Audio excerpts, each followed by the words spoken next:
Welcome back to Mischievous Creatures. Few pieces of footage have captured the world's imagination like the Patterson-Gimlin film. Shot in 1967, this remarkable clip of a massive upright creature walking through Bluff Creek remains one of the strongest pieces of evidence in the search for Bigfoot. For decades, experts have analysed the film frame by frame, and despite endless attempts to debunk it, it has never been conclusively explained. Today we're going to break it down. It was October 20th, 1967. Roger Patterson and Bob Gimlin were exploring the forests of Northern California near Bluff Creek.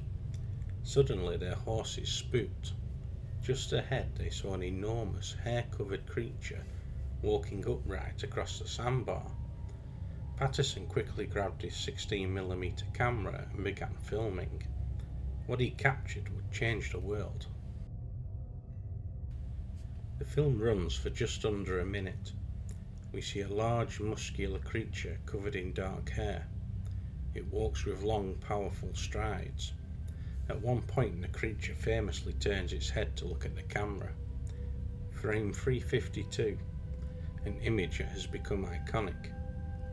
What's striking is not just the size and proportions of the creature, but the fluidity of its movements and the natural way muscles appear to shift beneath the skin. Over the years, several respected scientists have studied the film. Anthropologist Grover Krantz was one of the first to analyse the footage extensively. He concluded that the subject was not a man in a suit. The biomechanics simply didn't match human capabilities. Later, Dr. Jeff Meldrum, a professor of anatomy and anthropology, conducted his own analysis. He focused on the creature's foot morphology and locomotion, noting that the movement displayed in the film was consistent with a real, biological entity, not a hoax. Both Krantz and Meldrum have stated clearly no known costume technology from the 1960s or even today can replicate the natural muscle movement seen in the film. Skeptics have long pointed to Bob Heironimus, a man who later claimed he had worn a suit for the film. But there are serious problems with this claim.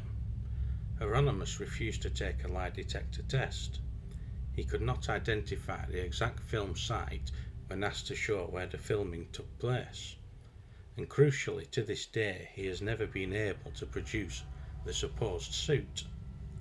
In contrast, both Roger Patterson and Bob Gimlin passed lie detector tests regarding their account of the event. Bob Gimlin, even into his later years, has stood by his story without wavering. More than 50 years later, no one has been able to conclusively debunk the Patterson-Gimlin film. Costume experts, biomechanists, anthropologists all have failed to explain how such a convincing hoax could have been created in 1967. And despite countless attempts to recreate it, no replication has ever matched the original film. The Patterson-Gimlin film remains the single most famous piece of Bigfoot evidence. It launched decades of research. It inspired new generations of scientists and enthusiasts to take the subject seriously, and it still stands as one of the most compelling pieces of unexplained footage ever captured. So what do you think? Is this genuine proof of Bigfoot's existence, or the greatest unsolved mystery in cryptozoology? Let me know your thoughts in the comments below. If you enjoyed this breakdown, hit that like button, subscribe and ring the bell for more deep dives into the world of cryptids. And remember, sometimes a camera captures the truth, whether we're ready for it or not.